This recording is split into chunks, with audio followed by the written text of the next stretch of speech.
Hey, Waymaker, miracle work, promise keeper, light in the darkness. My God, that is who you are. Waymaker, miracle work, promise keeper, light in the darkness. My God, that is who you are. You are here, touching every life. I worship you.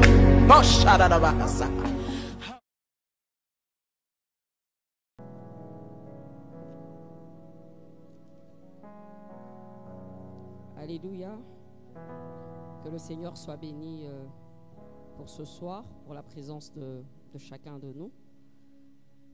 Et je crois que ce soir, comme nous le savons tous, c'est notre culte d'enseignement. Et nous avons notre grand thème, désarmer le péché. Ça, c'est notre grand thème, désarmer le péché. Et avant de commencer, j'aimerais qu'ensemble, que nous puissions prier pour la parole de Dieu. Seigneur, nous te bénissons, nous te rendons grâce. Merci pour la vie que tu nous accordes. Merci pour la force que tu nous accordes, la bonne santé que tu nous accordes. Merci pour le Saint-Esprit. Merci pour ta présence ce soir. Merci pour chacun de nous qui avons faim, soif de ta parole. Nous voulons que cette parole trouve place dans nos cœurs et que chacun de nous, Seigneur, notre Dieu, puisse non seulement l'entendre, l'écouter, mais puisse réellement mettre en pratique. Sans toi, nous ne pouvons rien faire, mais nous pouvons tout par celui qui nous fortifie. Nous avons besoin de ta force ce soir, nous avons besoin de ton esprit. Laisse que l'Esprit de Dieu prenne le contrôle de toutes choses, qu'au-delà de mots, qu'une révélation, qu'une instruction claire localise mon frère qui est en ce lieu. Au nom de Jésus, j'ai ainsi prié. Amen. Donc, nous avons notre thème, désarmer le péché. Et nous tirons notre grand thème du mois dans Hébreux 12, verset 1er.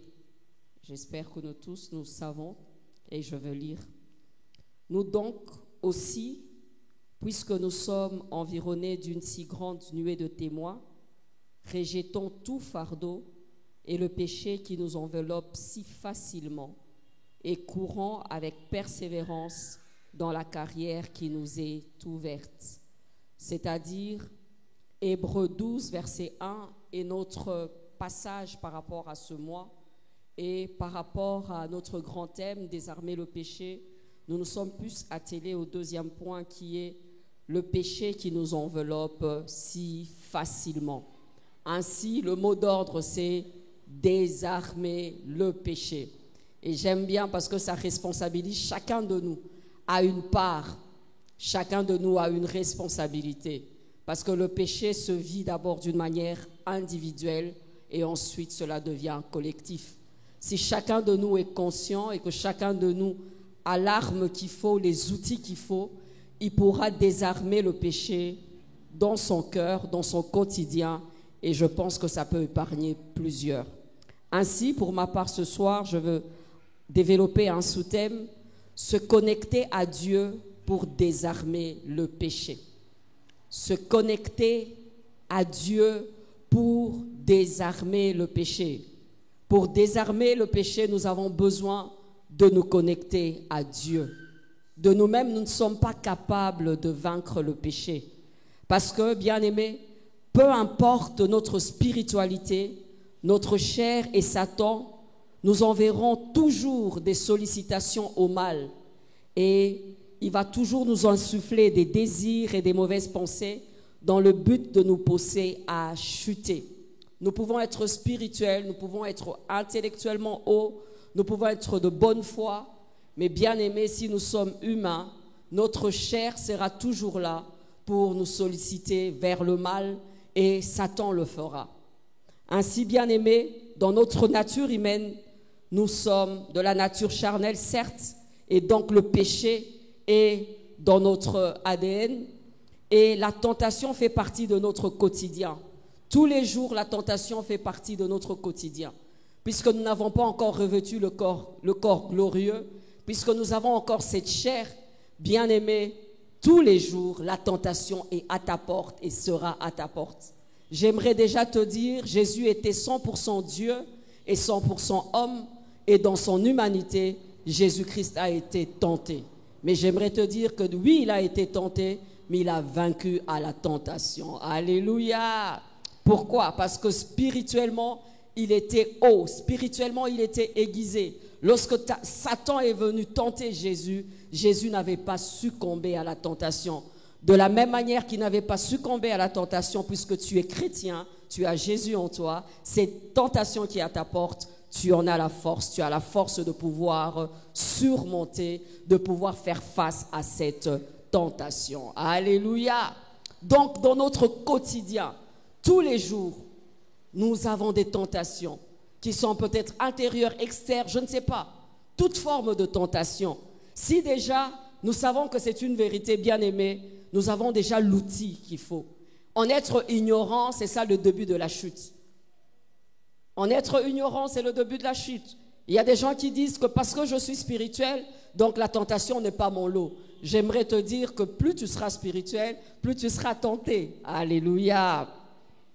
Tu peux beau dire, je suis déterminé à ne pas pécher, je suis déterminé à ne pas tomber, je suis déterminé à ne pas céder au mal, je suis déterminé à rester chaste, je suis déterminé à ne pas prendre l'alcool, je suis déterminé à ne jamais voler dans ma vie, je suis déterminé à ne jamais tomber dans l'impudicité, je suis déterminé à ne pas fléchir devant telle ou telle tentation. C'est très bien. Tu peux être éduqué par rapport à ça, la bonne éducation qu'il faut. Tu peux avoir l'instruction qu'il faut, sortir d'une famille convenable et prendre des bonnes décisions. Mais j'aimerais te dire, comme dit la Bible, l'homme ne triomphera pas par sa propre force. Nous avons besoin de Dieu pour désarmer le péché. Combien de fois nous avons pris des bonnes résolutions? Combien de fois nous avons essayé de dire non à telle ou telle autre tentation ou bien séduction, mais les jours d'après, on était dedans?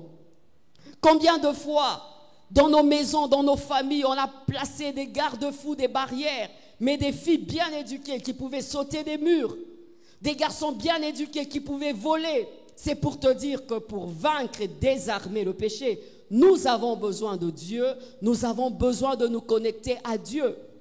Combien d'hommes intellectuellement hauts, combien de personnes instruites, mais face à un petit péché, des fois ils succombent, bien-aimés. Deux fois ils succombent. Lorsque je lis une histoire dans la Bible, l'histoire de Samson dans Juges 16, 23 à 30, je vois un homme consacré à Dieu qui aimait Dieu, mais qui avait minimisé le péché. Pour lui, il disait que jamais il allait donner ce secret à cette femme. Il a joué avec le péché, il s'est amusé avec le péché. À un moment donné, je ne sais pas, autant de fois où il a essayé de ne pas tomber, et puis à un moment donné, il avait succombé. Mais si aujourd'hui, tu devrais parler avec lui, il te dira que la première fois ou la seconde fois, j'étais toujours sûr de pouvoir tout maîtriser. L'homme peut tout maîtriser, essayer de maîtriser des choses, mais puisque tu es fait de chair, puisque ta nature et le vieil homme est toujours là, bien-aimé, la tentation est toujours là et tu peux succomber à la tentation. C'est pourquoi ce soir, je te demande de te connecter à Dieu, de t'attacher à Dieu, de trouver la force en Dieu par rapport à cette tentation qui est à ta porte. Des personnages forts de la Bible, des personnes intègres dans la Bible. Lorsque tu lis 2 Samuel 11, 12 à 23, des hommes comme David, qui avait une royauté stable, l'homme selon le cœur de Dieu, un homme intègre.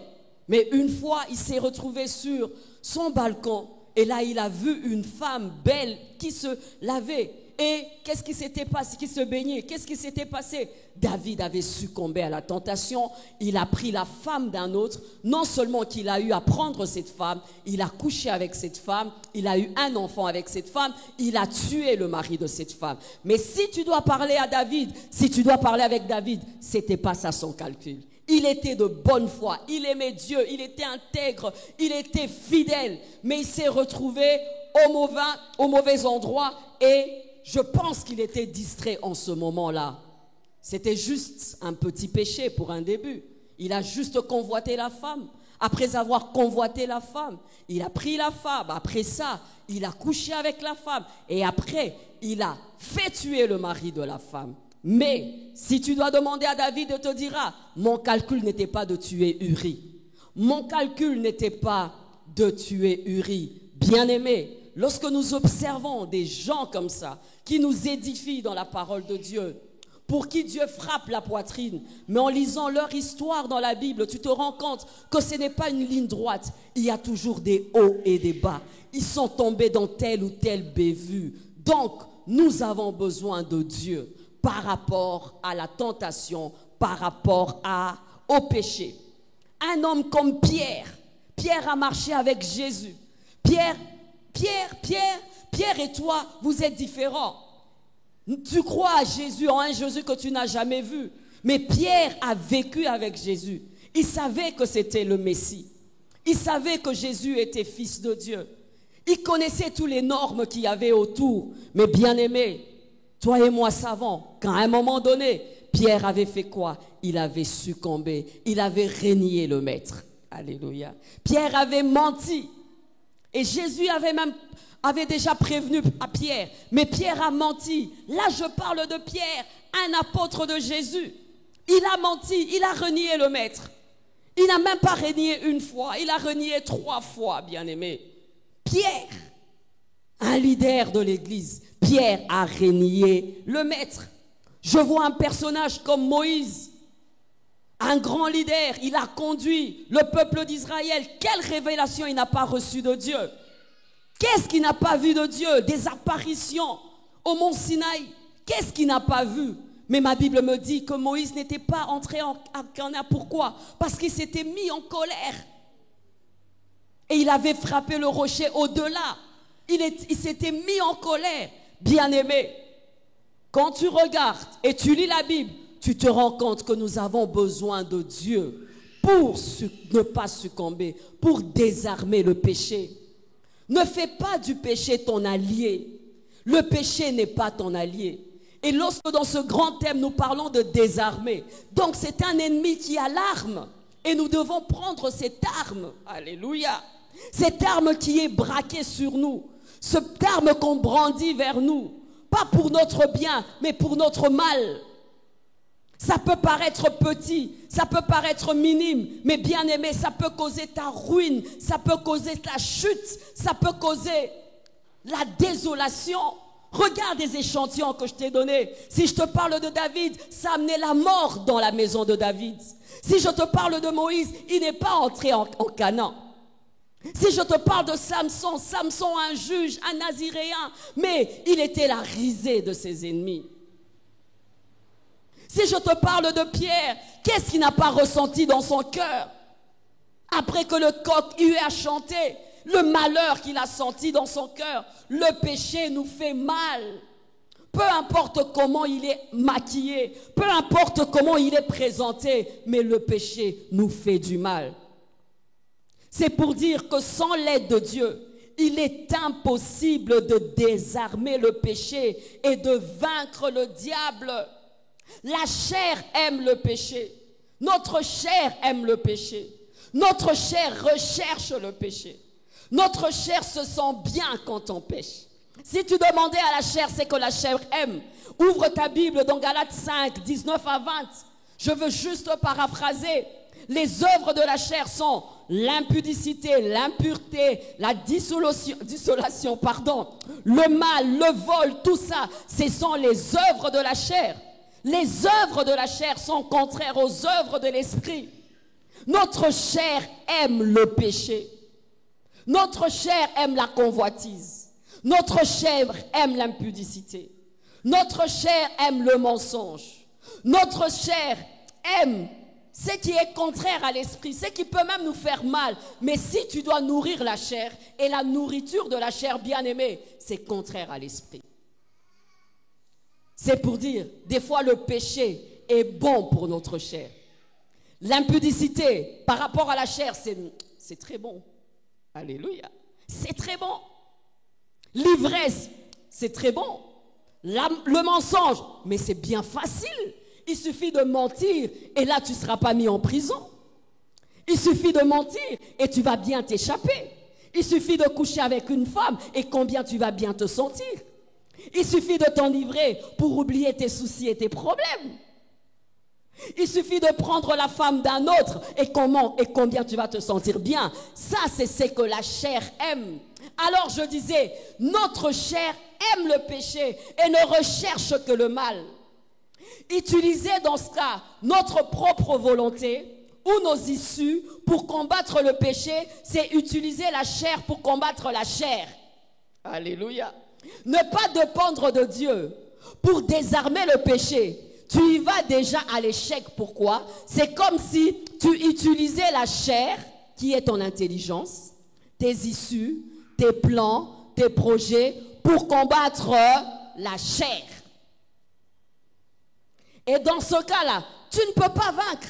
C'est pourquoi ce soir je dis, n'utilise pas la chair pour désarmer le péché. Vas-y avec Dieu. Parce que si tu y vas chair par chair, chair avec chair, tu vas échouer.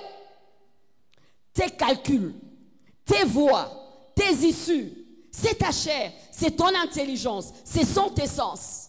Je veux faire ça et puis après je sais comment je veux m'échapper.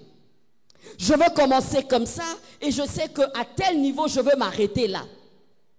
Je veux sortir avec cet homme, je veux juste prendre son argent et puis quand il va me demander de coucher avec, je veux me retracter. Je veux faire ce deal, je veux juste mentir une fois, 2 fois et j'aurai un capital pour bâtir ma richesse. Ton intelligence, ta volonté, tes issues, tu es parti pour l'échec. Pourquoi? L'initiateur du mal, c'est Satan et Satan est puissant. Pour toi, ça a l'air minime, mais l'esprit qui est derrière, c'est un esprit puissant. La force, la main qui est derrière, c'est une force puissante. Et j'aime Satan lorsque tu es là et tu es pris ou est pris, je ne sais pas, il te laisse, il dit que ce n'est pas moi. Ce n'est pas moi. Au début, il va juste te montrer la belle façade, il va te montrer combien c'est facile. Et toi, tu vas te dire, c'est facile, donc je peux m'en sortir. Ça, c'est Samson. Il dit, je vais m'en sortir. Je veux juste te tromper une fois, et puis après, je veux m'en sortir. Je veux encore mentir à Delilah, et puis je veux m'en sortir. Il ne savait pas que plus il le faisait, Satan, comme le pas d'un serpent, était en train de faire quoi? D'aller vers un but. Et le but de Satan, c'était quoi? De pouvoir prendre Samson, puisqu'il était juge, c'était un naziréen, il avait une mission, le plan de Dieu dans sa génération est mettre Samson à mort. Mais au début, quand il jouait avec Delilah, il posait sa tête sur les cuisses de Delilah. Et même quand il avait pris Delilah, qui était une femme étrangère, n'étant pas dans la volonté de Dieu, il ne savait pas que là déjà, la tentation était à sa porte. Là déjà, les pas du serpent, le diable, était déjà à sa porte. Et Satan, dès qu'il avait posé le premier pas vers le mal, Satan visait l'aboutissement. L'aboutissement, c'était quoi? Que Samson devienne la risée de ses ennemis et que Samson disparaisse. C'est pour dire, quand le diable te donne des sollicitations indécentes, il t'insuffle des choses, il t'amène vers certaines petites choses, ça a l'air petit, mais lui, son but final, au-delà de la femme étrangère, au-delà des cuisses de Delilah, c'est quoi? C'est que tu rates ta destinée. Que tu rates ta destinée. Que tu rates ta destinée. Que cet homme que tu ne connais pas, tu ne sais même pas, tu ne connais même pas son état sériologique. Peut-être que derrière cet homme en costume, cravate, cet homme est malade. Mais il te montre juste qu'il est riche, il prendra soin de toi. Il est riche, il va te dépanner. Il est riche, il va te faire telle ou telle chose. Mais il dit, il n'y a pas de problème. Il va te donner l'argent. Mais après l'argent, lorsque tu iras avec, ça sera ta mort. Ça, c'est Satan. Ça, c'est Satan. Il va juste te dire, non, c'est un petit 1000 francs. Tu peux voler, personne ne te voit. Et puis après, c'est un 3000 francs. Et puis c'est en dollars. Et puis c'est après. Mais il sait qu'au final, tu vas te retrouver en prison. Et ça sera la fin de ta destinée. Ne blague pas avec Satan. Ne combats pas ou bien n'utilise pas la chair pour combattre la chair. Parce que si tel est le cas, c'est une bataille déjà perdue. Parce que la Bible dit que les armes avec lesquelles nous combattons ne sont pas charnelles, mais ces armes sont spirituelles. C'est pourquoi la morale n'a pas de force sur le péché. C'est pourquoi l'éducation n'a pas de force sur le péché. C'est pourquoi ta bonne volonté n'a pas de force sur le péché. Il n'y a que Dieu qui peut te donner la force sur le péché. C'est pourquoi dimanche on nous a dit au préalable, il faut naître de nouveau. Parce que cet homme spirituel intérieur qui est né de nouveau, c'est cet homme-là qui peut avoir les atouts. Tous les atouts pour désarmer l'ennemi. C'est pas question de muscles, c'est pas question d'âge, c'est pas question d'expérience, c'est question de spiritualité. C'est pourquoi ce soir, je t'ai dit, il faut qu'on se connecte d'abord à Dieu. Donc connectons-nous à Dieu. Connectons-nous à Dieu. Dans cette lutte, l'homme a plusieurs responsabilités, c'est vrai. Nous aurons une autre séance, c'est tout un mois. L'homme doit s'engager à laisser tomber le péché.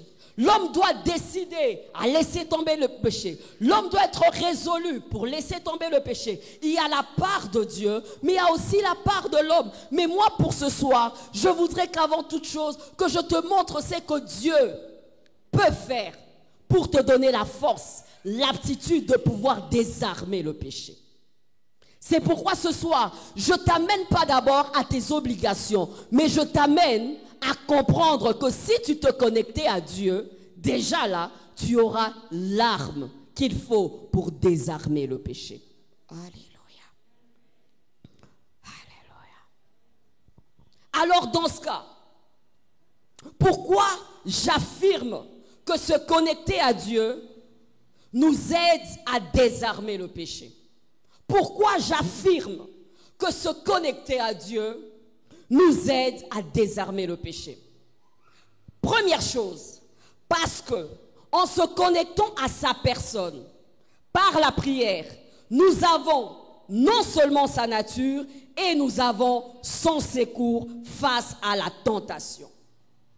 En se connectant en sa personne, en se connectant à Dieu, nous avons sa nature et son secours face à la tentation. Quand tu te connectes à Dieu, il y a beaucoup de choses qui se passent. Mais j'en ai retenu deux. Non seulement tu auras son secours face à la tentation, mais lorsque tu te connectes à Dieu, plus tu te connectes à Dieu, dans la prière, tu es en communion avec Dieu, tu auras la nature de Dieu. Et la nature de Dieu est sainte. Notre Dieu est saint. Un homme qui est en communion avec Dieu, un homme qui prie, qui se connecte avec Dieu, qui échange avec Dieu, qui communie avec Dieu, dans la prière, non pas seulement une prière comme une requête, mais une prière comme des moments de partage avec Dieu, cet homme, plus il se connecte à Dieu, à la nature de Dieu. Et la nature de Dieu, bien-aimé, ce n'est pas le péché, ce n'est pas le mal, c'est la nature sainte de Dieu. C'est pourquoi si tu croises un homme qui reste connecté longtemps à Dieu, tu remarqueras que cet homme est un homme pur. C'est un homme qui vit dans la sainteté.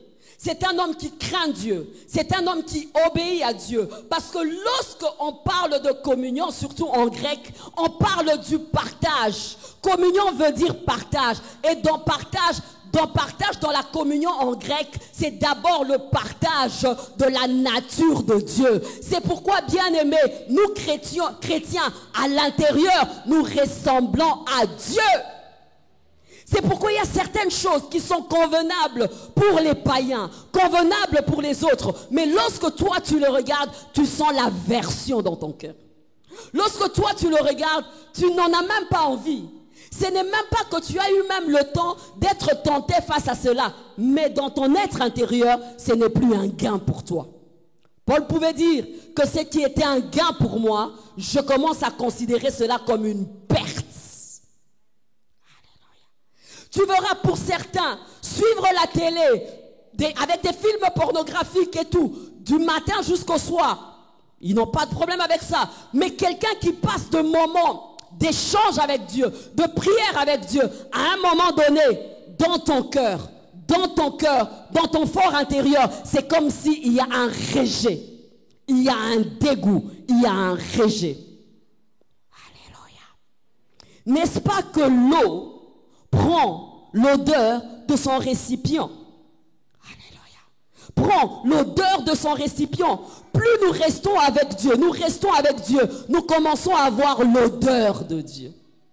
Plus nous communions avec Dieu dans la prière, parce qu'aujourd'hui, que des hommes et des femmes qui prient, mais qui ne ressemblent pas à Dieu, normalement c'est impossible.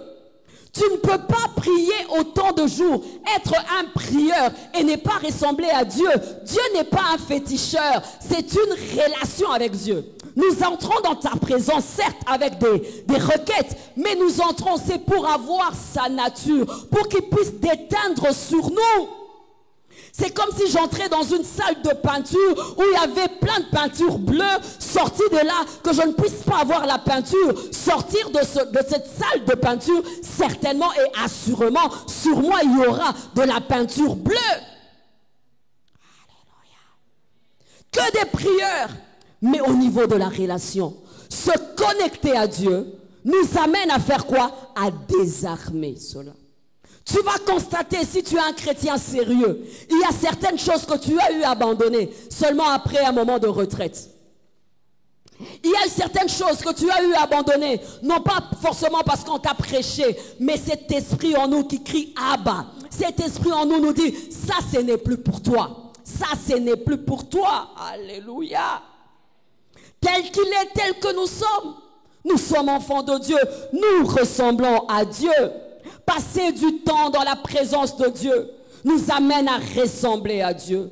Plus nous commençons, plus nous passons du temps, des moments dans la présence de Dieu, dans la prière, non seulement nous parlons comme lui, non seulement nous parlons comme lui, nous nous comportons comme lui, nous pensons comme lui. Alléluia. Tu verras, tu vas parler comme lui. Tu vas agir comme lui. Tu vas penser comme lui. Tu vas agir comme lui. Plus tu passeras du temps dans la présence de Dieu, bien-aimé, tu parleras comme lui. Parce que lorsque tu parleras mal, son esprit dans ton cœur te dira, ce n'est pas comme ça que tu dois parler. Lorsque tu agiras mal, son esprit en toi te dira, ce n'est pas comme ça qu'il faut agir. Nous communions avec Dieu, nous ressemblons à Dieu. Que cela soit ta prière, que tu dis, Seigneur, plus je me connecte à toi, Seigneur, que je te ressemble. Plus je me connecte à toi, Seigneur, que je dégage l'aura du ciel. Plus je me connecte à toi, Seigneur, que je dégage l'aura de la sainteté. Plus je me connecte à toi, que l'aura, que l'odeur que je dégage puisse être la vie de Dieu. Que des hommes qui avaient la vie de Dieu, lorsqu'ils sortaient de la présence de Dieu, pouvaient croiser des démoniaques. Les démoniaques tombaient. Pourquoi? Ils disaient, nous avons vu Jésus par toi. Nous avons vu Jésus par toi. Que des hommes consacrés à Dieu, qui aiment Dieu, qui prient, lorsqu'ils se retrouvent dans un milieu sale, dans un milieu d'impureté, lorsqu'ils arrivent, tout le monde a l'impression qu'ils vont juger. Ça vous arrive? Et quand tu entres, ils disent, ah, toi tu veux nous juger, toi tu aimes bien nous juger. Mais je n'ai rien dit. Tu vas encore me dire que je dois arranger ma jupe. Tu vas encore me dire que je dois... Je n'ai rien dit. C'est cet esprit, c'est cette odeur de Dieu, c'est cette grâce de Dieu. Plus nous sommes en communion avec Dieu, nous ressemblons à Dieu et les hommes peuvent le voir. Nous ne sommes pas des pharisiens qui essayent de travailler seulement l'extérieur, mais c'est de l'intérieur que nous avons cette vie. C'est de l'intérieur que nous sommes remplis. Plus nous sommes remplis de l'intérieur, nous le dégageons. Nous le dégageons. Israël, lorsqu'ils ont vu Moïse descendre du mont Sinaï, ils n'arrivaient pas à regarder Moïse, il était rempli de la gloire de Dieu. Cette gloire de Dieu, cette présence de Dieu qui grandit en toi peut désarmer le diable, peut désarmer le péché. Alléluia. Tu vas parler comme lui. Tu vas agir comme lui. Tu vas gagner en sagesse. Tu vas gagner en intelligence. Tu vas gagner en discernement. À force d'être avec lui, tu gagneras en sagesse. Tu gagneras en intelligence, tu gagneras en discernement, tu gagneras en force, tu gagneras en puissance. Tu gagneras. Plus tu pries, plus tu es connecté à Dieu, tu vas gagner. Tu vas gagner dans tout ce domaine. Car comme je l'ai dit, l'eau a l'odeur de son récipient. Lorsqu'on cherchait les disciples de Jésus, Jésus était mort. Jésus était mort, on cherchait les disciples de Jésus. Ils ont pu repérer Pierre. Parce que quand ils ont regardé Pierre, ils ont dit, oh, tu leur ressembles. Regarde, tu es comme lui. Et il était surpris, il dit, comment ils ont fait pour me repérer? Il était tellement resté avec le maître. Je pense qu'il avait des réflexes de Jésus. Je pense qu'il commençait à ressembler à Jésus. Alléluia. Alors ils ont dit, il était avec eux. Il était avec lui. Ça doit être un disciple de Jésus. N'est-ce pas que les chrétiens, la première fois qu'ils ont été appelés chrétiens à Antioche, c'est parce qu'on disait qu'ils étaient différents. On les avait trouvés différents. Et on a dit, ils sont comme Christ.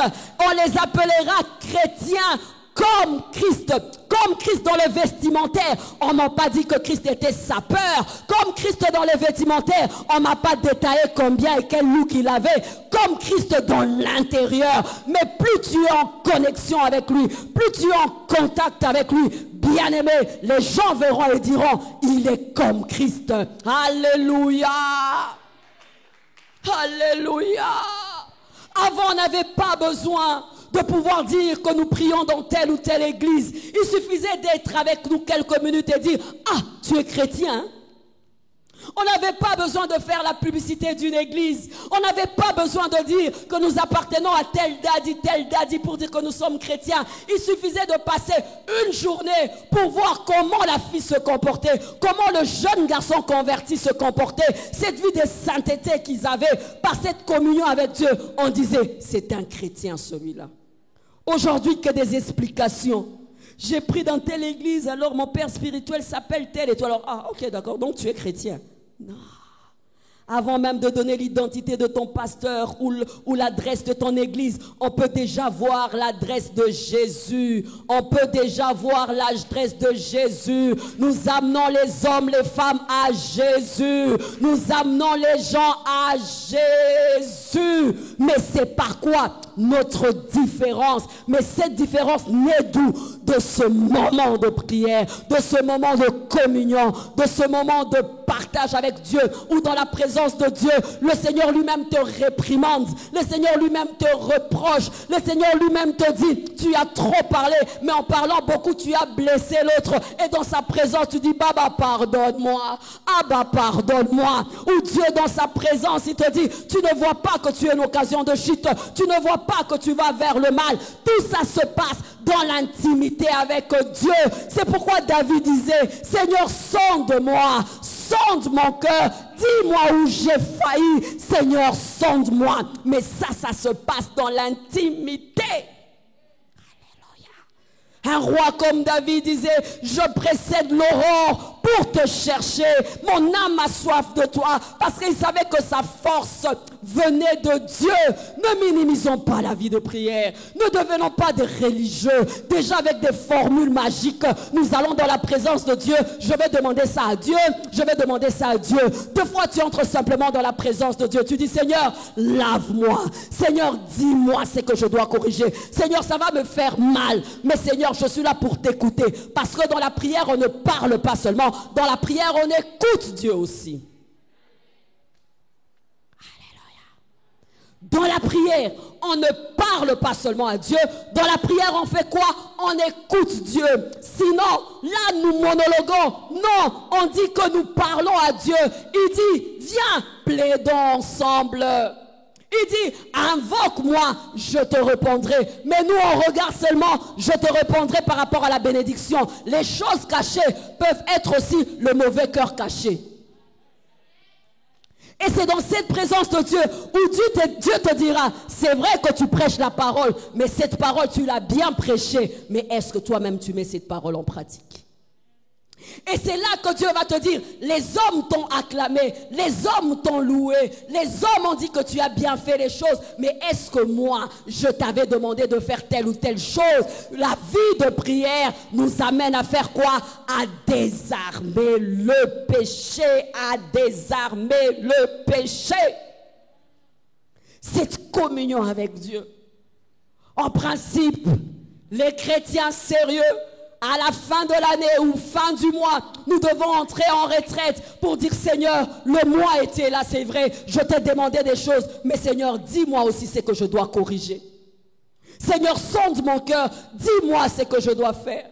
Seigneur, l'année était là, c'est vrai, mais je veux commencer une autre année. Mais je ne veux pas commencer une autre année avec les mêmes tares, avec les mêmes défauts. Mais je veux que tu enlèves les scories, que tu enlèves tout ce qui me combat, tout le péché qui m'enveloppe facilement. C'est dans la présence de Dieu que Dieu nous montre l'état de notre cœur, afin que le péché qui nous enveloppe facilement puisse laisser place. Du reste, bien-aimé, même quand on parle de la responsabilité de l'homme par rapport à la résolution, l'engagement, mais c'est sur base de quoi? C'est sur base de ce que Dieu t'a révélé dans sa présence. C'est sur base de ce que Dieu a dit dans ton cœur. Ton cœur. Les hommes peuvent t'acclamer et prétendre que tu es 3 fois saint. Mais si tel n'est pas le cas avec Dieu, c'est une perte. Il pouvait appeler quelqu'un comme Abraham, Abraham mon ami, Abraham mon ami. B, non seulement de sa nature, mais aussi de son secours. Nous jouissons dans la prière, dans cette connexion, aussi de son secours. Pourquoi je parle du secours? Comme je l'ai dit tout à l'heure, l'homme ne peut pas vaincre de lui-même. L'homme ne peut vaincre par sa propre force. Matthieu 26, 41, la Bible dit, veillez et priez afin que vous ne tombiez pas dans la tentation. L'esprit est bien disposé, mais la chair est faible. Veillez et priez afin que vous ne tombiez pas dans la tentation. L'esprit est bien disposé, mais la chair est faible. Certes que nous recevons la nature de Dieu, mais nous disons au Seigneur, nous ne gérons pas demain. Nous disons au Seigneur, nous ne maîtrisons pas la chair. Nous disons, Seigneur, mon esprit est disposé. Je suis de bonne foi. J'ai des bonnes dispositions dans mon cœur. Mais je peux avoir des surprises de ma chair. C'est pourquoi face à la tentation, la Bible nous demande de faire quoi? De veiller, d'être aux aguets. Mais d'être aux aguets, non seulement dans le physique, mais d'abord dans le spirituel. Veillez et faites quoi? Et priez. Priez. Priez. Priez pour ne pas tomber dans la tentation. Matthieu 6, 13, dans Sommaire, on dit, garde-nous de céder à la tentation. Garde-nous de céder à la tentation et surtout délivre-nous du diable. Il dit, Seigneur, garde-nous. Matthieu 6, 13. Seigneur, garde-nous de céder à la tentation. Je vous ai dit au début, la tentation, c'est tous les jours. Pour les spirituels, pour les forts, c'est tous les jours. Mais la prière était, Seigneur, garde-nous de céder à la tentation. Bien-aimé, des fois c'est succulent, je vous ai dit. C'est bon. C'est bon. Alléluia. Tu as des challenges compliqués d'argent. Et l'homme qui se présente à toi, il a de l'argent. Pour un transport, c'est un 5 000 $. Pour un transport, je ne sais pas, c'est un 10 000 $. Un bisou, c'est peut-être 20 000 $. Mais que c'est beau, que c'est beau, que c'est beau, que c'est facile. Il suffit de mentir et tu t'en sors. Alors il dit, Seigneur, aide-moi à ne pas céder à la tentation. La tentation sera toujours à nos portes. Nous sommes nombreux, mais chacun de nous fait face à des tentations. Il y a plusieurs formes de tentation.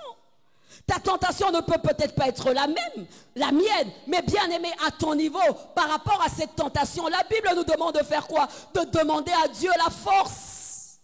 Parce que le combat n'est pas charnel, le combat est spirituel. Parce que le but final du diable, c'est amener à la chute, c'est amener en enfer. Et puisque c'est le but final du diable, nous nous connectons à Dieu, nous demandons à Dieu son secours. Nous demandons à Dieu son aide. Mon bien-aimé, peut-être que tu as déjà flanché, tu as déjà fait un premier pas, que ce soir, que cela soit ta prière et dire Seigneur, je ne veux pas tomber. Je ne veux pas tomber. Dieu dit à Caïn, le péché se couche à ta porte, mais toi ne tombe pas. Le péché se couche à ta porte. Le péché de tuer Abel. Dans ton cœur, il y a déjà de ressentiment pour ton frère. Dans ton cœur, tu es jaloux de ton frère. Parce que lorsque Abel avait donné la bonne offrande, Caïn, son offrande n'était pas acceptée dans son humanité. Puisque c'est la chair, il était jaloux, c'est normal, dans la chair. Son frère offre une offrande agréée de Dieu. Lui, il offre, il a fait de son mieux. Dieu n'agrée pas. Mais dans le cœur de tout homme, ça commence. Pourquoi lui, pourquoi pas moi? Alors Dieu dit, là, ce n'est pas un problème, c'est ta chair. Il dit, le péché est là déjà. Le péché est là. La sollicitation du mal est là. Tu commences déjà à être jaloux. Tu commences déjà à te comparer. Tu commences déjà à avoir de mauvaises pensées, Caïn. Tu commences déjà. Lorsque Dieu dit le péché se couche à la porte, dans son omniscience, il savait que c'était déjà le meurtre. Mais le meurtre qui avait commencé par la jalousie. Le meurtre qui avait commencé par la comparaison. Le meurtre qui avait commencé par la rancune, la rancœur. Des fois, tout de suite, ce n'est pas le meurtre. Je vous ai parlé de David. C'est une chose, puis on emmène à une autre. Un péché, on amène à un autre péché. Alors Dieu regarde déjà à ça. Il dit, le péché se couche là. Lorsqu'il était jaloux, c'était déjà ça. Mais Dieu regardait déjà. Dieu dans son omniscience, il savait. Alors il dit, Caïn, comme tous les jours, Dieu t'appelle par ton nom. Il t'appelle par ton nom. Il te dit, le péché se couche à ta porte. Quand le prédicateur prêche, c'est comme si Dieu te dit, dimanche on nous a encore prêché.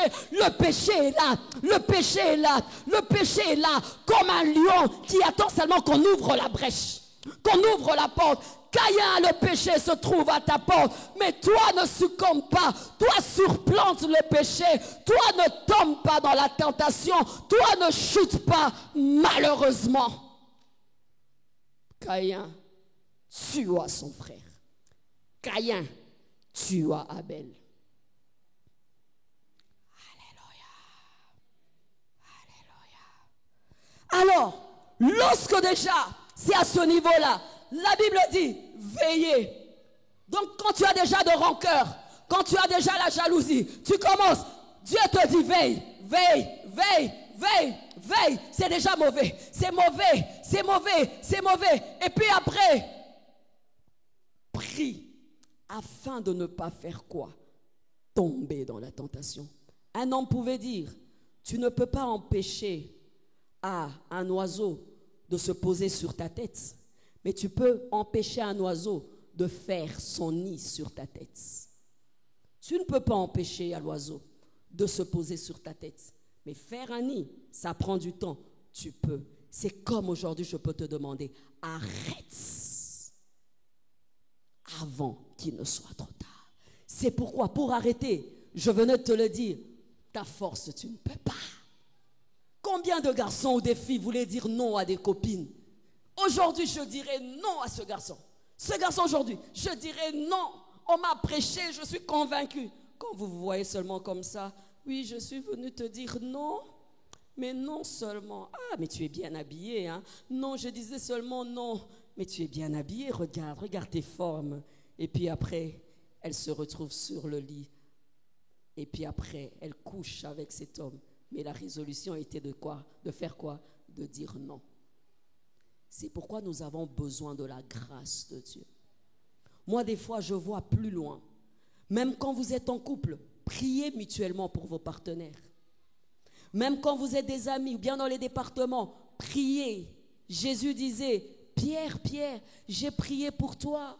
Pourquoi Satan voulait te cribler comme un fourmant, mais je ne voulais pas que ta foi défaille. Mais c'est Jésus qui avait prié. Peut-être que c'est ton frère, c'est ton époux, c'est ton épouse. Tu ne sais pas dans quelle tentation il est. Tu ne sais pas sous quel piège il est. Mais toi, quand il veut flancher, tu es là. Mais toi, tu exagères. Non! Prie! Prie pour lui, afin que lorsqu'il va essayer de faire un truc, la puissance de Dieu viendra pour pouvoir l'aider. Il y a quelqu'un qui me comprend? Peut-être que c'est ton épouse qu'on drague. Peut-être c'est ton épouse qu'on drague. Alors elle veut tomber, elle ne veut pas, elle veut tomber. Mais peut-être que c'est par tes prières que Dieu peut l'aider. Peut-être que c'est ton mari qui veut commencer à voler parce qu'il va honorer des factures. Il veut honorer des factures, mais c'est par ta prière. Tu peux prier pour lui, pour que Dieu puisse lui donner la force face à cette tentation. Parce que s'il se retrouvait en prison, ça sera votre perte à vous deux. C'est ça l'esprit de prière. Elle peut être individuelle, mais elle peut être collective. Priez pour vos pasteurs, priez pour vos responsables, priez. Nous disons les pasteurs sont tombés, mais combien de fidèles se mettent à la brèche pour prier pour leurs pasteurs, pour prier pour les couples des pasteurs, pour prier pour les enfants des pasteurs. La Bible dit que lorsque Paul était en mission et même lorsqu'il s'était retrouvé en prison, l'Église ne cessait de faire de prières pour lui. Bien-aimés, nous sommes en bataille. Bien-aimés, nous sommes à la guerre. Bien-aimés, le diable a mis ses assauts comme jamais il a eu à le faire. Le diable veut qu'il y ait des scandales avec des serviteurs de Dieu. Le diable veut qu'il y ait beaucoup de bévues dans l'église. Mais il faut qu'il y ait une poignée de chrétiens qui ne commentent pas. Des poignées de chrétiens qui ne sont pas distraits. Des poignées de chrétiens qui ont une lecture spirituelle des choses. Qui jeûnent, qui prient, qui se mettent à la brèche pour leur pasteur, pour l'épouse du pasteur, pour les enfants des pasteurs, afin que la honte ne soit pas dans l'église. Alléluia. Alléluia. Je connais dans une église où ils ont une grande équipe. Cette équipe ne prie que pour leur pasteur, l'épouse du pasteur, les enfants du pasteur. Ils jeûnent, ils ont des moments de jeûne. Lorsque ce pasteur nous disait ça, on s'est dit, waouh, quelle conscience, parce qu'ils disent, nous aimons notre pasteur, c'est vrai. Nous aimons notre église, c'est vrai. Mais nous voulons protéger l'œuvre. Mais si le pasteur est protégé, l'œuvre sera protégée. Parce qu'on sait qu'on frappera le berger et les brebis se disperseront. Prions, veillons et priez. Les assauts de l'ennemi sont terribles. Le diable utilise le péché pour ruiner les destinées, ruiner les vies, ruiner les appels, ruiner les ministères, ruiner les églises, ruiner les carrières. Il utilise le péché dès Genèse pour détruire l'homme, pour détruire la destinée de l'homme. Le diable n'avait pas sollicité l'argent à Adam. Le diable avait poussé Adam à pécher. Et lorsque Adam et Ève avaient péché, voilà l'incident. Le diable, c'est un visionnaire. Il faut faire attention. Alléluia. Pour son secours, garde-nous de céder à la tentation. Surtout, délivre-nous du diable. Délivre-nous du diable. Seigneur, viens à mon aide quand la tentation est là.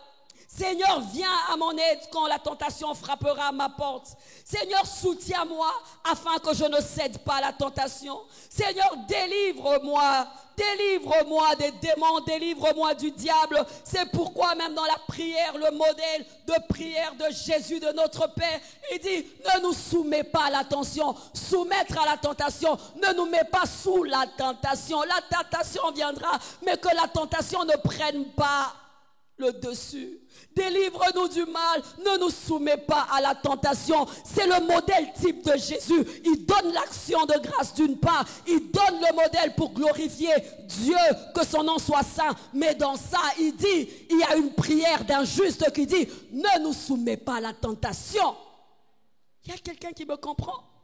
Notre Père, bénis le pain, que ton nom soit sanctifié, tout ça. Mais ne nous soumets pas à la tentation. Ce qui fait que c'est primordial. Jésus ne faisait pas des choses au hasard. Lorsque Jésus donne un modèle type, donc cet élément est très important. De la même manière que tu pries pour ta journée par rapport à ton repas, le matin en sortant, dis Seigneur, la tentation sera à ma porte, mais Seigneur, aide-moi. Aide-moi à vaincre la tentation. Tous les jours, aide-moi à vaincre la tentation. Tous les jours, aide-moi à surplanter le piège de l'ennemi. Tous les jours, aide-moi à vivre dans la sainteté. Seigneur, pas par ma force, ce n'est ni par ma force, ni par la puissance, mais c'est par ton esprit. Seigneur, aide-moi, délivre-moi. Les hommes qui prient sont aptes à surmonter la tentation. Les gens qui sont connectés à Dieu sont aptes à surmonter cela. Pourquoi je le dis? Parce que je vois un homme comme Daniel, un homme qui priait, un homme qui jeûnait, un homme qui au quotidien ne faisait que ça. C'était son style de vie. Un homme qui priait. C'est ainsi que lorsque la sollicitation à désobéir à Dieu était à sa porte, il était prompt. Il n'avait même pas besoin de jeûner pour ça. Il a dit, je ne veux pas manger ce mets. Je ne peux pas le faire. Peu importe ce que vous ferez. Il n'avait même pas peur de la fosse au lion. Pour lui, c'était un acquis. Un homme aiguisé spirituellement. Alléluia. Donc même si ça venait par hasard, tu es connecté. Il y a des tentations qui viennent et tu sens que ça vient. Tu les vois venir. Mais il y a des tentations où tu ne vois pas. C'est la jolie sœur spirituelle qui vient toujours te donner des prophéties. Mais ce jour-là, elle se décide de venir et de rien mettre sous son vêtement et d'enlever la robe. Ça, c'est une tentation que tu n'as pas prévue.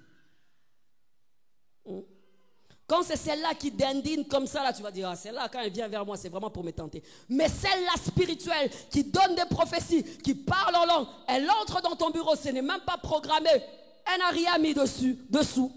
Elle enlève et elle te charme.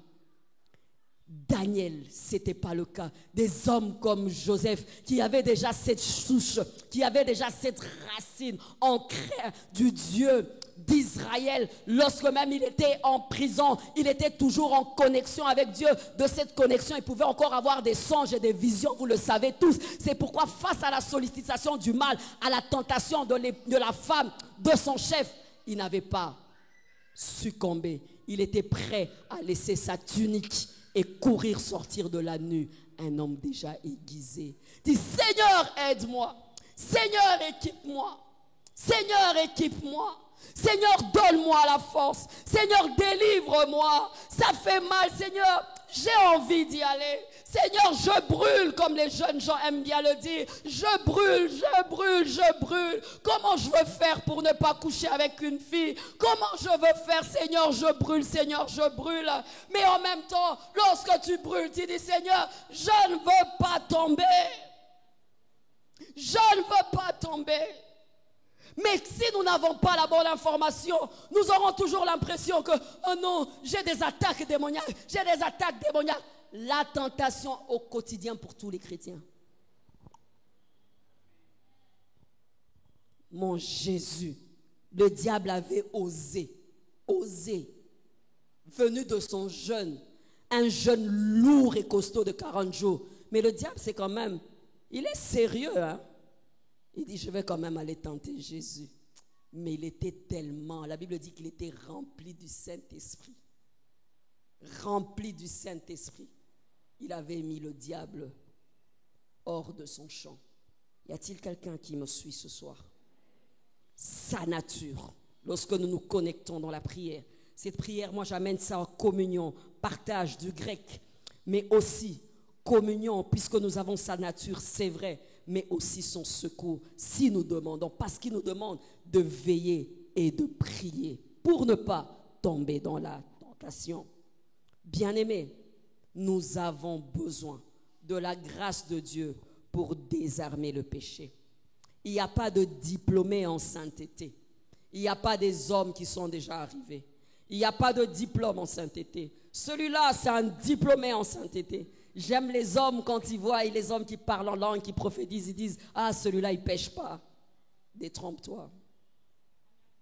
Celui-là, c'est un prédicateur roi puissant. Lui, en tout cas, il ne peut même pas. C'est pourquoi ça scandalise autant, n'est-ce pas? Mais bien aimé, il n'y a pas de diplômé. Tous les jours, nous nous exerçons. Tous les jours, nous avons besoin de la grâce de Dieu. Tous les jours, nous nous connectons à Dieu. C'est pourquoi, bien-aimé, ne néglige pas ta vie de prière de tous les jours. Parce que tous les jours, tu as besoin de l'équipement. Tous les jours, tu as besoin du manteau. Tous les jours, tu as besoin de la force. Parce que tu ne sais pas quel genre de tentation viendra à ta porte. Tous les jours, ne sois pas comme David en ce moment-là. Quand il était simplement distrait, c'était vraiment le mauvais jour pour lui. Et ce jour-là, non seulement qu'il a vu, et puis après, il a convoité, en convoitant, il est tombé et le meurtre était dans sa maison.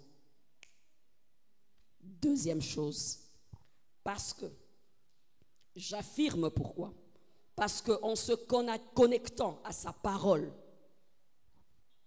nous découvrons la vérité et nous vivons une transformation de cœur. Connectés. Nous devons nous connecter à Dieu pour désarmer le péché. La deuxième chose, pourquoi j'affirme cela? Parce qu'en se connectant à sa parole, la parole de Dieu, nous découvrons la vérité et nous vivons une transformation de cœur. Je vais m'expliquer. Bien-aimés, la parole de Dieu est l'arme à utiliser face aux mensonges de l'ennemi. La parole de Dieu est l'arme à utiliser face aux mensonges de Dieu. N'est-ce pas que la parole, c'est un miroir, c'est un manteau, c'est l'eau, c'est le feu. Mais c'est l'arme à utiliser face aux mensonges de l'ennemi. Car le diable est un menteur, un risé. C'est un menteur. Il te ment en se déguisant. Il te ment en utilisant la malice. Il te ment en ne te montrant pas la gravité du péché. Il te ment en ne te montrant pas les conséquences du péché. Il te ment en te montrant que le bon côté de ta chute si tu succombais. Il te ment en te montrant que la satisfaction présente, mais il ne te montre pas l'après. Il y a quelqu'un qui me comprend? C'est comme les gens qui jouent au jeu de hasard. Ils te disent, donne autant, tu vas gagner 100 000. Mais ils ne te disent pas que pour gagner les 100 000, il y aura telle ou telle chose. Qu'est-ce qu'il fait? Il habille son business. Amen. C'est comme un féticheur. Quand il te dit, donne seulement les macassous, donne seulement, je ne sais pas, des allumettes, donne seulement ça, et puis après, tu auras telle ou telle chose. Mais le féticheur ne te dit pas que lorsque tu prendras cela, après des années, il y aura des conséquences. On y va tout doucement. Vous comprenez la ruse et mensonge de l'ennemi? Il te montre juste cette belle femme, cette jolie femme, mais il ne t'explique pas que si tu vas avec la femme d'un autre, il a le droit de te sanctionner. Il a le droit je ne sais pas, jusqu'à aller, je ne sais pas, à la justice. Il ne va pas te montrer cela. Le diable, ruse, mensonge de l'ennemi. Tu es jeune, il te dit, tu peux simplement coucher avec un garçon, il n'y a pas de problème. Mais il ne te dit pas qu'il t'a volé ton innocence. Il te dit, lorsque tu es enceinte, tu n'as pas de problème, hors mariage, tu peux avorter. Mais il ne te dit pas qu'en avortant, il y a tes trompes qui peuvent être gâtées et tu n'auras pas de possibilité. Mensonge. Alors lorsque tu es en communion avec Dieu, c'est vrai que par sa nature, mais aussi par la découverte de sa parole, tu vas déceler les mensonges de l'ennemi. Parce que Dieu t'apprend le début et la fin. La Bible te parle des conséquences. La Bible te parle des bénéfiques. La Bible te parle de la patience. La Bible te demande d'attendre quand il faut attendre. La Bible te demande d'investir quand il faut investir. La Bible te dit aussi qu'avec peu nous avons la paix, que être riche quand nous n'avons pas la paix. Dans la Bible, il y a l'équilibre. Mais s'il y avait un livre de Satan, il n'y aurait que mensonge sur mensonge. Si nous devons écrire le livre de Satan, ça serait un carnet du mal, mais un mal habillé. C'est pourquoi le mal vient toujours déguisé. Le mal vient déguisé. L'ange de lumière est beau. Satan n'est pas un vilain. Satan est beau. Mais qu'est-ce qu'il fait? Sa malice, sa ruse, sa destruction vient maquiller. Regardez la destruction de ce monde. Regardez l'inversion des valeurs aujourd'hui. Il y a inversion de valeurs. Mais est-ce qu'on les voit comme ça? Mais non, le diable prend place dans cette génération. Mais lorsque nous regardons, nous avons l'impression que tout va bien. Nous avons l'impression que nous avons évolué. Nous avons l'impression que nous sommes plus épanouis. Nous avons l'impression que les femmes ont plus de droits. Mais il y a le divorce comme jamais ça n'a été. Inversion de valeurs comme ça n'a jamais été. Les vices deviennent des vertus comme ça n'a jamais été. Alors, lorsque nous voulons désarmer le péché, nous avons besoin de nous connecter à Dieu. Parce qu'en nous connectant à Dieu, nous ne pouvons que nous connecter à sa parole. Et c'est dans la parole de Dieu qu'il y a l'éclat, il y a la vérité dans ce monde ténébreux. Où on nous dit, ça c'est la voie qu'il faut suivre. Ça, on nous dit, c'est ça qu'il faut faire. Mais par rapport à la parole et les lunettes de la parole de Dieu, on se rend compte que là, c'est la ruse de l'ennemi. On se rend compte, malice de l'ennemi. Bien-aimé, plus que jamais, nous avons besoin de connaître la parole de Dieu pour déceler le faux. Pour détecter le faux, nous avons besoin d'avoir l'outil du vrai. Et l'outil du vrai, bien-aimé, j'aimerais te dire que c'est la parole de Dieu. La ruse. Il ne dit pas à Ève que si tu manges du fruit interdit, demain, même en 2020, regarde ce que le monde va ressembler. Non, il ne dit pas. Il dit, tu ne vois pas que le fruit est bon? Tu ne vois pas que le fruit est bon à manger? Tu n'as pas remarqué que c'est bon à manger? Et il dit, et si tu manges le fruit, tu verras, tu auras la connaissance du bien et du mal. Mais que c'est beau. Mais Satan, tu n'as pas tout dit. Tu n'as pas dit que c'était la déchéance du monde. Tu n'as pas dit que c'était la déchéance de tout, Satan. Tu n'as pas dit que c'était le... Il dit non, si tu manges, tu verras. C'est comme ça qu'il vient avec le péché. Il te dit, si tu cliques, Internet, si tu cliques, je vais venir. Elle te montre la poitrine. Clique seulement ici. Clique seulement ici. C'est pourquoi il y a des gens aujourd'hui qui sont convertis qui disent, si je savais,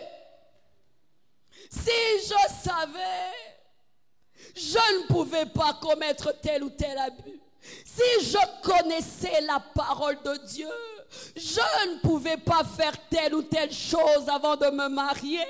Si je savais, je n'allais pas sortir avec cet homme qui était malade aujourd'hui. Ma destinée est gâchée.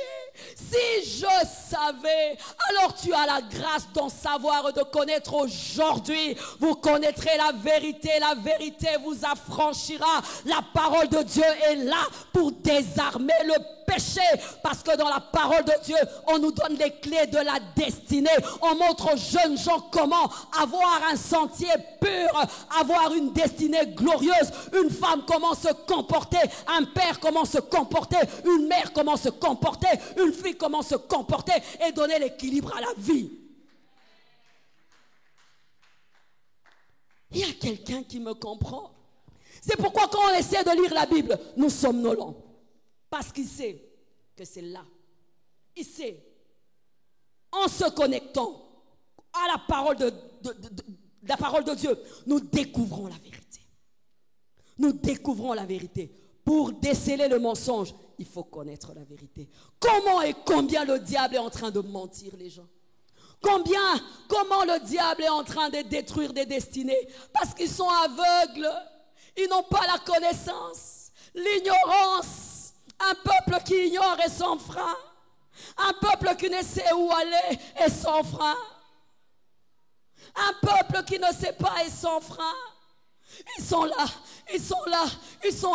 ils sont bien habillés, ils sont castas, ils sont beaux, mais ils sont ignorants.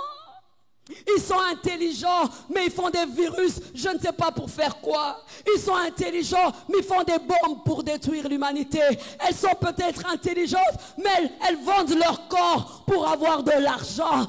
Et le diable ment, il continue la ruse qu'il a eu à faire dans le jardin d'Éden. Alors Dieu nous envoie sa parole afin de déceler cela. Afin de libérer son peuple.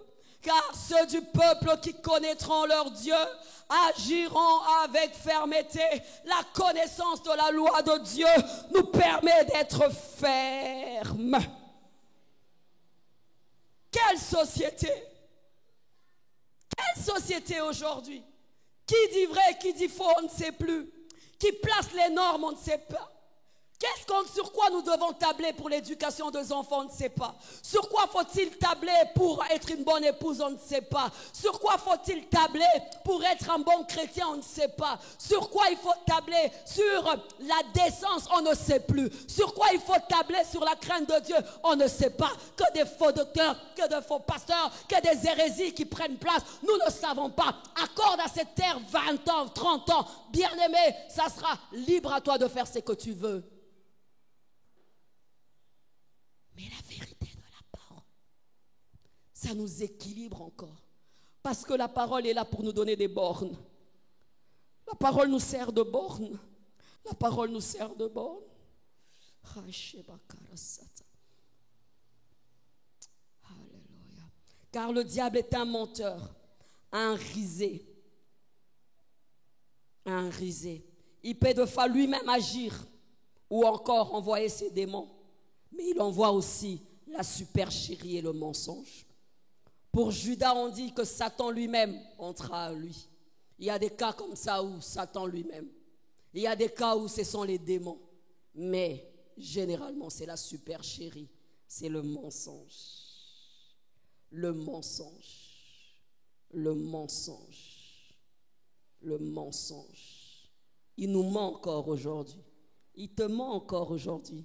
Parce que il te montre seulement en amont, mais pas en aval. Il te montre aujourd'hui, mais pas demain. Jeune fille, il te montre les bénéfices d'aujourd'hui, mais pas demain. C'est ce jour-là où tu seras dans ton couple, tu diras, pourquoi j'avais fait ça? Pourquoi j'avais fait ça? Pourquoi j'avais fait ça? C'est ce jour-là où tu seras un grand homme, que ça sortira, tu diras, pourquoi j'ai fait ça? Pourquoi j'ai fait ça? Pourquoi j'ai fait ça? C'est ce jour-là où on va donner Isaac, que tu vas dire, donc j'avais pas besoin d'Ismaël. Pourquoi j'ai fait ça? Pourquoi j'ai fait ça? Pourquoi j'ai fait ça? Et Dieu ne veut pas que tu en arrives là. Comme je t'ai dit, tu peux t'arrêter ce soir. Tu peux t'arrêter, commencer un nouveau départ. Un nouveau départ. Il te dit, fais seulement ça, ça passera. Vole seulement le droit d'aînesse, ça passera. Mais il ne te dit pas que tu seras autant d'années chez Laban. Il ne te dit pas que tu seras poursuivi par ton frère. Il dit, mens seulement, mens. Dis que tu es Ésaü, tu n'es pas Jacob, c'est rien, non? C'est un petit mensonge, ce n'est qu'un droit d'aînesse. Ésaü, laisse tomber le... Il vous banalise le truc. Mais c'est pas que ça va toucher à des générations, ça va toucher à 2 nations, ça va faire entrer le trouble dans 2 nations. Ça, il ne le dit pas. Il dit, ce n'est qu'un droit d'aînesse. Ce n'est qu'un droit d'aînesse. Ce n'est qu'un droit d'aînesse. Qu'est-ce qui nous arrive? Qu'est-ce qui nous arrive? Au moment de conséquences, j'allais dire j'aime Satan, je déteste Satan. Il se rétracte. Il a déjà fait, il se rétracte. Il va encore chercher quelqu'un d'autre. Il se rétracte. Après ça, je ne vois pas une tentation continue d'Adam et Ève. Il avait déjà atteint sa cible. Il a dit, j'ai atteint ma cible. J'ai accompli la mission. C'est de détruire le monde.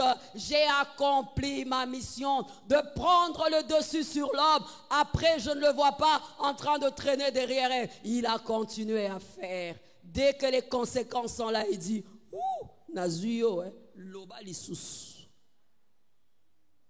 Nazuyo, loba lisusu.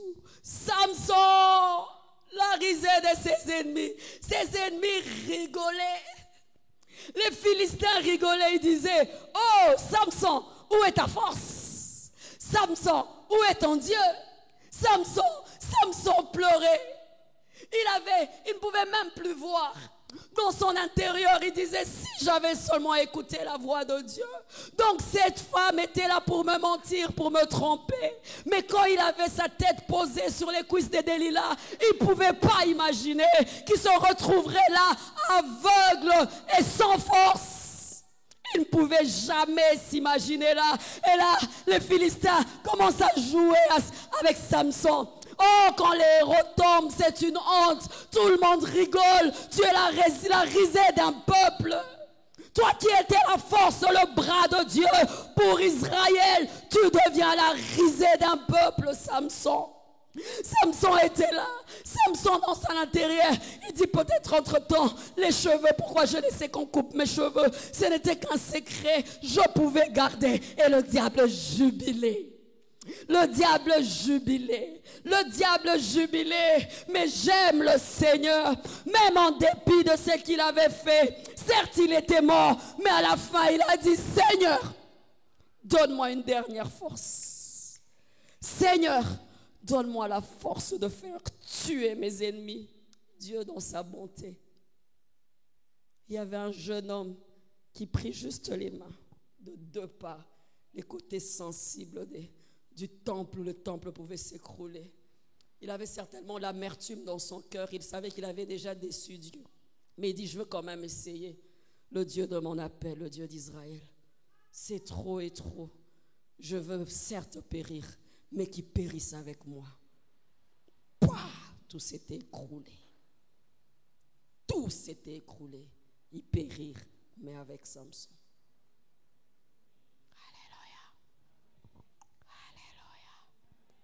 La nature de Dieu, le secours de Dieu. Ne te bats pas seul. Ne te bats pas seul. Ne te bats pas seul. Ne te bats pas seul. Alléluia. Ne te bats pas seul. Il te montre seulement le bon côté du fruit et non les conséquences. C'est un menteur. C'est un féticheur. C'est ainsi que lorsque nous nous connectons à la parole de Dieu, bien-aimés, lorsque nous nous connectons à la parole de Dieu, j'espère avoir le temps.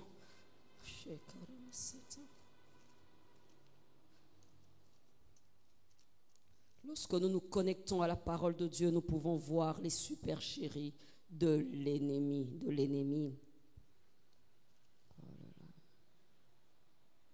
La Bible dit, par sa bouche, je suis dans Proverbe 11, verset 9. Par sa bouche, l'impie perd son prochain.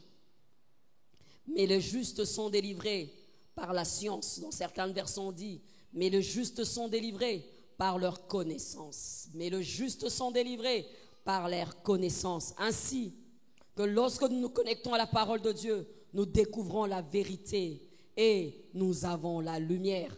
Psaume 119, verset 105. La Bible dit, ta parole est une lampe à mes pieds et une lumière sur mon sentier. Ta parole est une lampe à mes pieds et une lumière sur mon sentier. Le psaume 119, verset 130, écris-le, 119, 130, la Bible dit, la révélation de tes paroles est claire. Elle donne l'intelligence aux simples. La révélation de ta parole est claire.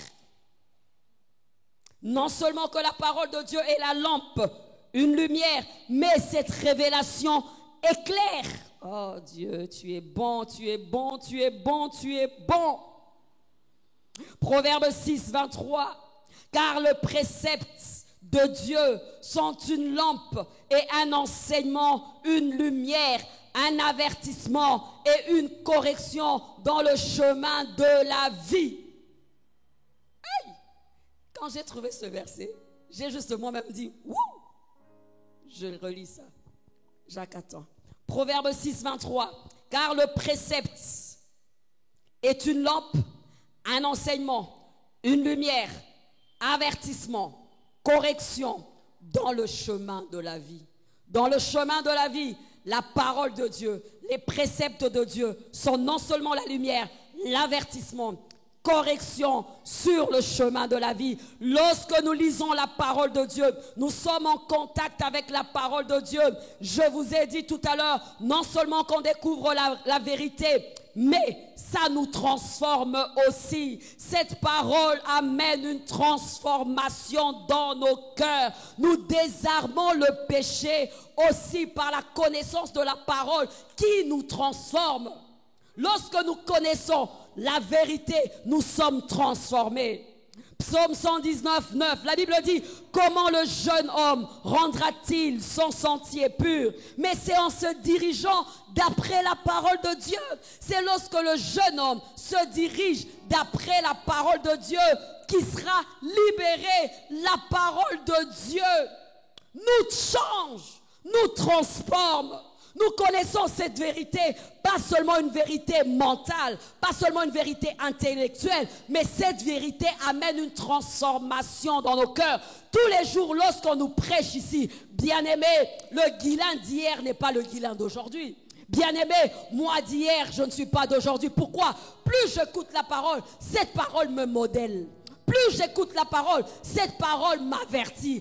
Plus j'écoute cette parole me corrige. Plus j'écoute cette parole, comme un marteau, ça me fait mal, mais ça me donne la taille qu'il faut. Comme un miroir, ça me fait voir vraiment l'identité de mon cœur. C'est pourquoi j'ai dit, cette parole nous montre la vérité par rapport à l'ennemi, mais aussi, elle nous transforme. L'usine de transformation de Dieu.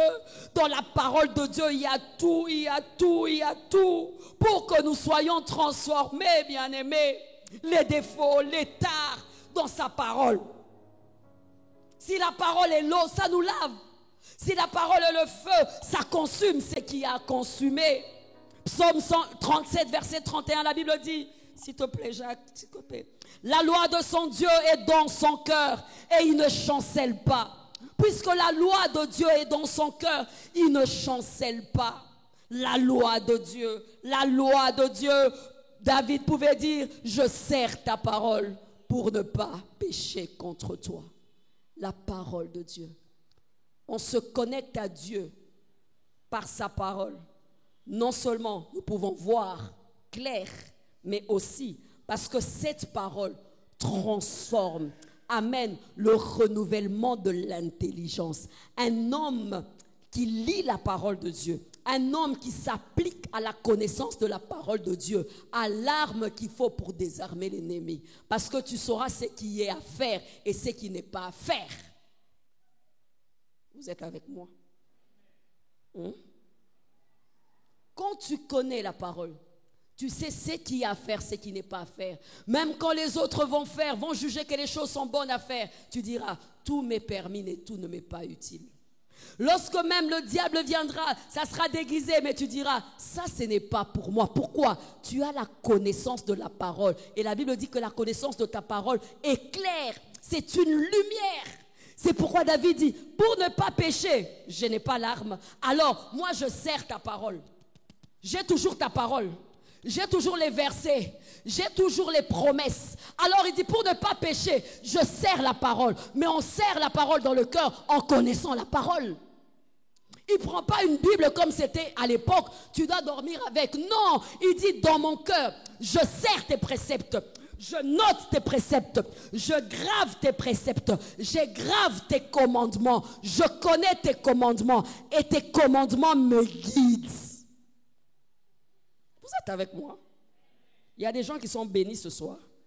Alors, il dit, je la sers, je la grave dans mon cœur pour ne pas pécher. Le siècle change, le temps change, le péché ne sera plus appelé péché, le mal ne sera plus appelé mal. Mais si la parole de Dieu n'est pas dans ton cœur, tu vas céder. Parce que le diable va se déguiser, bien-aimé. Et il commence déjà à se déguiser.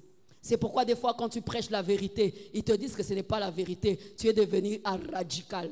Quand tu prêches la vérité, on te dit que tu es dépassé. Et pourtant, lorsque tu ouvres tes yeux, tu vas te rendre compte que ça reste la Bible. C'est pourquoi, bien-aimés, serrons la parole. Les chrétiens des bérets, vérifiez dans la parole. Nous sommes dans le temps où nous devons connaître la parole pour ne pas pécher. Parce que le péché, c'est déguisé. Le mal, c'est déguisé. Le mal est dans l'église. Le mal est dans nos familles. Le mal est dans la société. Mais c'est la parole de Dieu qui va nous aider. Et c'est cette parole qui va nous amener à avoir une transformation de cœur. C'est pourquoi si tu vas dans une église où on fait des shows, l'ongwa église one, on ne parle pas de la Bible, on ne parle pas de la parole de Dieu, on parle que d'expérience de l'homme, on ne parle que des succès de l'homme de Dieu. Bien-aimé, ton esprit ne sera pas nourri, ton esprit ne sera pas équipé. Mais pour que ton esprit soit nourri, ton esprit soit équipé et que tu sentes la voix du Saint-Esprit par rapport à ce que tu as emmagasiné, bien-aimé, c'est là que le changement arrive. Le changement arrive aussi par rapport à la connaissance que nous avons de Dieu. Et cette connaissance de Dieu face à un péché crie. Pourquoi tu ne voles pas? Parce que tu sais que dans la Bible, c'est écrit que voler, c'est mauvais, n'est-ce pas? Pourquoi tu ne mens pas? Parce que tu sais que dans la Bible, c'est écrit comme ça. Pourquoi tu donnes tes offrandes et tes dîmes? Parce que tu sais que dans la Bible, c'est écrit. Plus tu connais la Bible, plus tu t'appliques à cela, ta vie est une vie agréable à Dieu. Tokomi. C'est pourquoi les gens qui connaissent peu, ils vont échanger. Te balobaki kasi kosala bozala bien te balobaki banani balobaki tozoko tala mokili ya balobaki nye koma mingi oyebi ke dadi tel alobaki que soki tosali boza bien dadi na biso pe alobaki boye que soki tosali dadi na biso pe alobaki mais dadi de dadi asi atikali loba na ye ya wana David alobi ngai nakanga minde na liloba nzambe pona nini pona koisa mate po yangonde ekomemelanga mwinda ekomemelanga éclairage ekolakisanga ténèbres mais yango pende ekotransformenga. Et j'aimerais te dire que ce n'est pas une lettre morte, c'est une lettre vivante. Elle a la force et la puissance de te changer. C'est pourquoi lorsque tu lis la parole de Dieu, ce n'est qu'une phrase, mais dans ton cœur tu as l'impression que c'est un marteau. Ce n'est qu'une phrase. Mais derrière, on dit que ces gens ont été révélés, ont été poussés par l'Esprit. C'est là qu'ils ont écrit. Donc, chaque phrase de cette parole de Dieu est teintée de l'Esprit de Dieu, est teintée de la puissance de Dieu. Et lorsque nous la prêchons, ce n'est pas ma parole, c'est la parole de Dieu. C'est pourquoi ça te change. C'est pourquoi ce soir, ça te bouleverse. C'est pourquoi des hommes et des femmes disent, Seigneur, tu as vu ma nudité. Seigneur, tu as vu mon mal. Seigneur, je me repens. La parole de Dieu est vivante. La parole de Dieu est puissante. Elle est plus tranchante qu'un épée à double tranchant.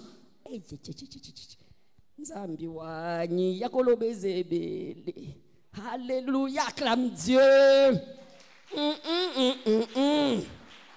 Aïe, aïe, aïe, aïe, aïe. Psaume 19:7. La loi de l'Éternel est parfaite. Elle restaure l'âme. Le témoignage de l'Éternel est véritable. Il rend sage l'ignorant. J'aime ça. Psaume 19:17. La loi de l'Éternel est parfaite. Elle fait quoi? Elle restaure l'âme.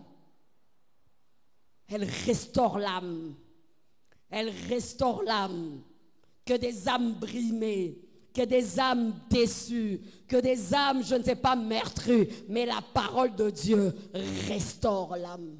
Restaure l'âme. Paul pouvait dire, je n'ai point honte de l'évangile. C'est une puissance de Dieu pour le salut de quiconque croit. Une parole qui est une puissance de Dieu. Cette parole nous transforme.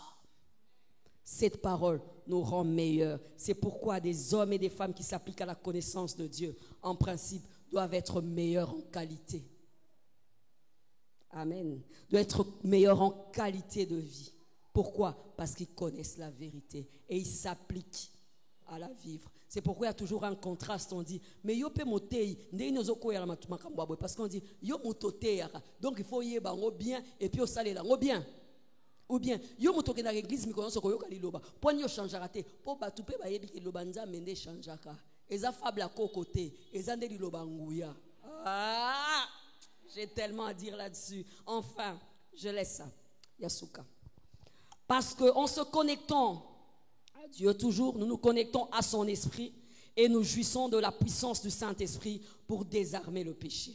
Tu te connectes à Dieu, c'est à son esprit que tu te connectes. Et lorsque tu te connectes à son esprit, tu jouis de la puissance du Saint-Esprit pour désarmer le péché. Ce n'est ni par la force, ni par la puissance, c'est par mon esprit. C'est par la puissance du Saint-Esprit qu'on désarme le péché. C'est par la puissance du Saint-Esprit qu'on désarme les péchés. Après s'être rempli de puissance par la prière et le jeûne, lorsque Jésus se retrouvait face à la tentation, il déclare la parole jusqu'à ce que le diable a eu à lâcher prise. Ma Bible dit que Jésus était rempli de puissance après son moment de jeûne de 40 jours. Et alors il a pu déclarer la parole de Dieu et le diable avait lâché prise. Galates 5, 16, 17, la Bible dit: marchez selon l'esprit et vous n'accomplirez pas le désir de la chair. Si vous marchez dans l'esprit, vous n'accomplirez pas le désir de la chair. Si vous êtes baigné dans le Saint-Esprit, si vous êtes plongé dans le Saint-Esprit, si vous vivez une vie avec le Saint-Esprit, bien aimé, l'esprit donnera place à la chair. Je m'empresse, je dois finir en cascade. Romains 8, 5.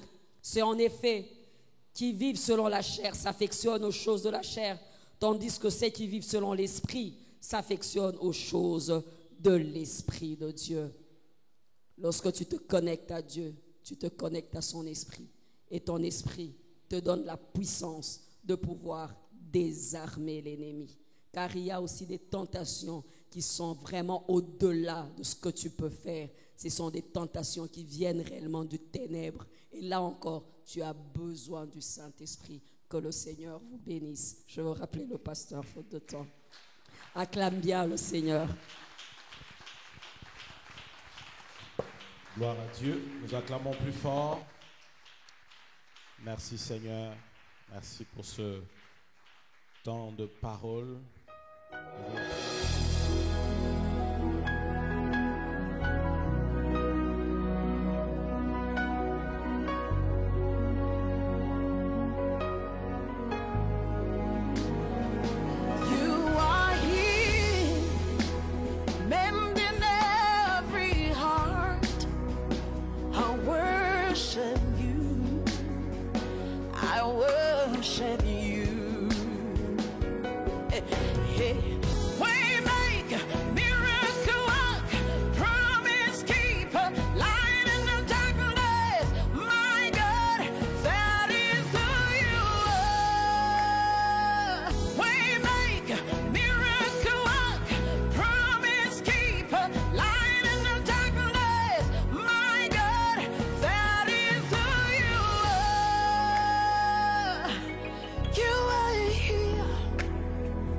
Touching every life, I worship you.